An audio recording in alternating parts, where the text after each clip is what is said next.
Assalamualaikum warahmatullahi taala wabarakatuh dan selamat pagi. Aktiviti kita pada hari ini ialah buku aktiviti jilid 1 muka surat 64. Okey, buka ke muka surat 64. Baik. Soalan dia suruh kita lengkapkan petikan dengan kata hubung. Baik, dia dah bagi kita ada 5 kata hubung dekat sini dan dia suruh kita untuk isi tempat kosong menggunakan kata hubung yang sesuai. Baik, cikgu nak kamu pause dahulu video ini dan buat dahulu.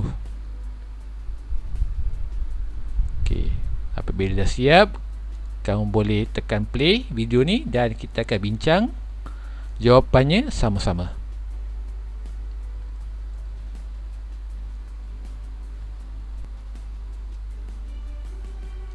Baiklah, mari kita bincang sama-sama jawapannya. Okey, cikgu baca. Tajuk dia mengira langkah. Encik Fauzi seorang yang sibuk bekerja. Walaupun begitu, beliau tidak mengabaikan kesihatannya. Beliau akan berjalan kaki ke tempat kerja pejabatnya dekat dengan rumah. Baik, beliau akan berjalan kaki ke tempat kerja. Apa dia? Apa jawapan nombor 1? Ya, jawapan nombor 1 ialah kerana. Okay. Baik, kita sambung. Beliau suka berjalan pantas, mengira setiap langkahnya. Baik, apa dia? Beliau suka berjalan pantas, kosong, mengira setiap langkahnya. Okey, jawapan nombor 2 ialah sambil.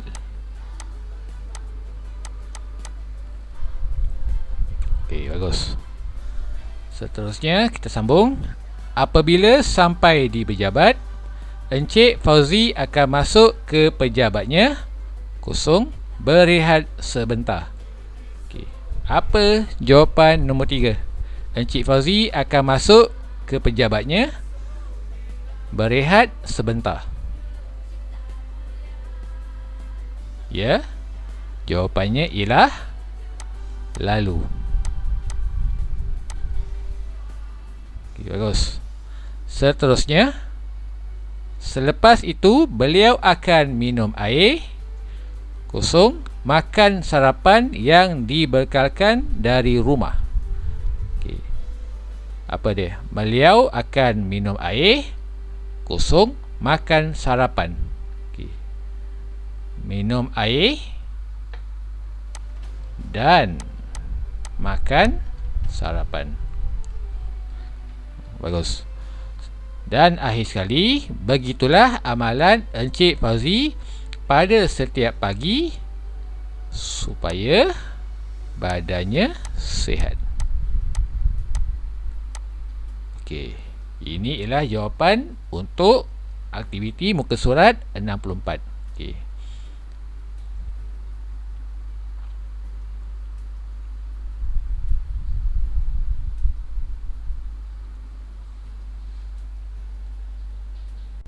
Baiklah, aktiviti seterusnya ialah muka surat 65. Okey, buka muka surat 65 sebelah dia. Okey, dia suruh kita dengar dan tulis respon. Baik, cikgu nak kamu pause video ni, kemudian baca dahulu dan fahamkan nota yang ada dekat atas ni. Pesan ibu. Okey, baca semua ni dan fahamkan.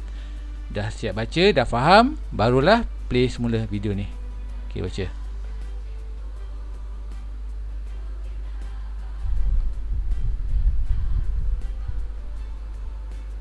Dah baca, dah faham. Sekarang mari kita lihat interaksi antara dua orang ni dekat bawah ni.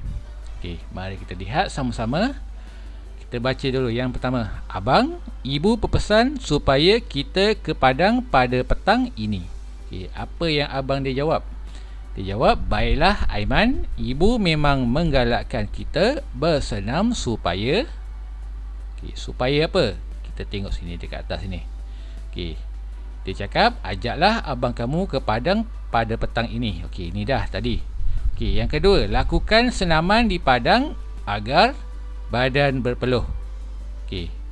Ibu cakap, ibu memang menggalakkan kita bersenam supaya apa? Supaya badan berpeluh. Okey, tulis kat sini. Badan berpeluh.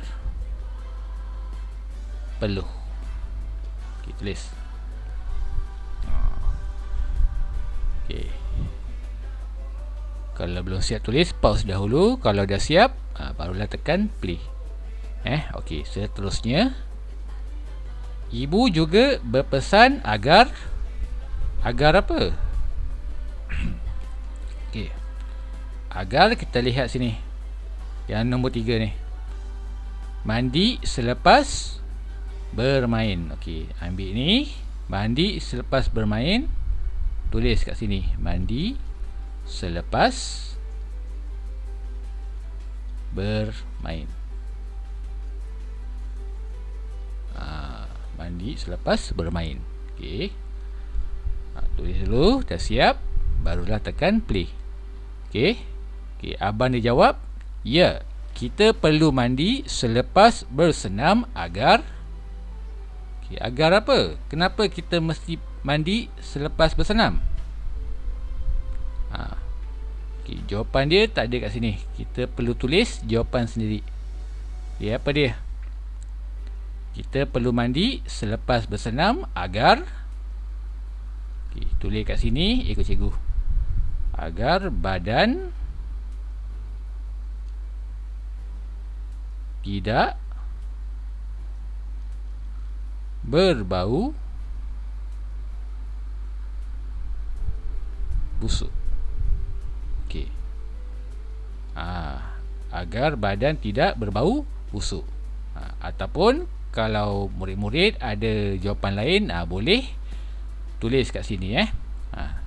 Kamu boleh tulis, kita perlu mandi selepas bersenam agar badan menjadi sihat. Ataupun kamu boleh tulis, kita perlu mandi selepas bersenam agar badan menjadi segar.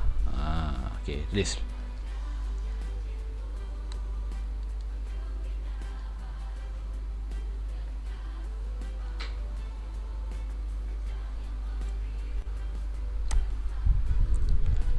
Baiklah.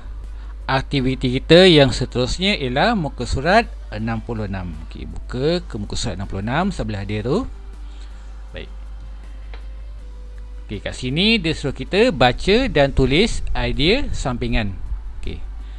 Cikgu nak kamu pause dahulu video ni, kemudian baca dan fahamkan teks yang ada dekat atas ini.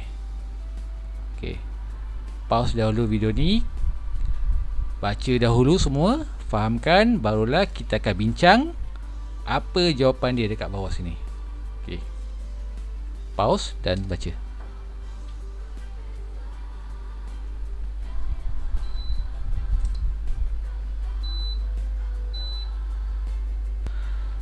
Baik, dah siap baca. Sekarang mari kita lihat dekat bawah sini. Okey. Dekat sini dia ada tulis idea utama dan idea sampingan. Baik. Kita lihat contoh yang pertama.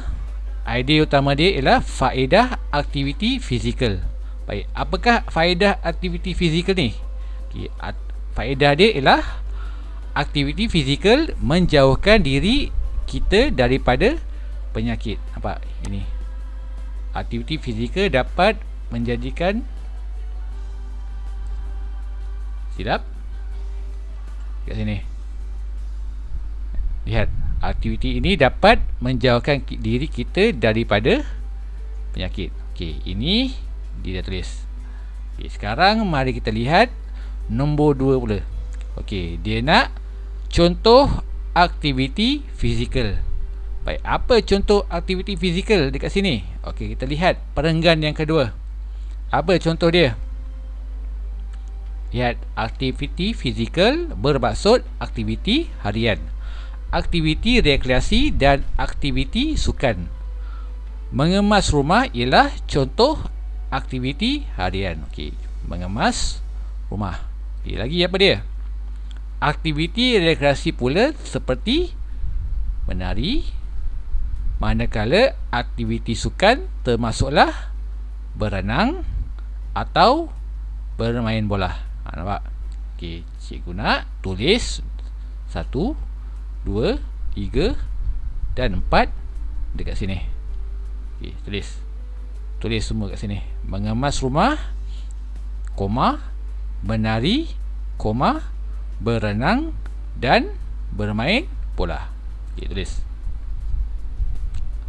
Kalau kamu tulis tak buat dekat garisan ni, kamu boleh sambung dekat bawah sini.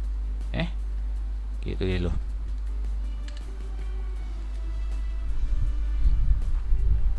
Okey, dah siap tulis. Kalau belum siap tulis, pause dahulu video ni. Dah siap, barulah tekan play. Baik, seterusnya yang terakhir. Idea utama dia, kepentingan aktiviti fizikal untuk kanak-kanak. Okey, apa kepentingan fizikal dia? Kita lihat sini dekat perenggan nombor 3. Aktiviti fizikal penting untuk kanak-kanak.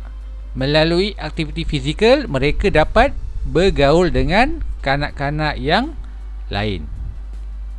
Keadaan ini baik untuk perkembangan mental dan emosi mereka. Baik, kita ambil daripada perkataan mereka sehinggalah perkataan kanak-kanak yang lain. Sini. Okey, tulis ni dekat nombor 3 sini. Okey, tulis.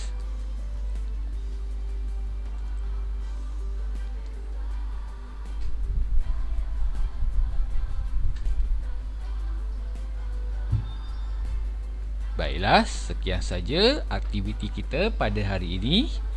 Assalamualaikum warahmatullahi taala wabarakatuh.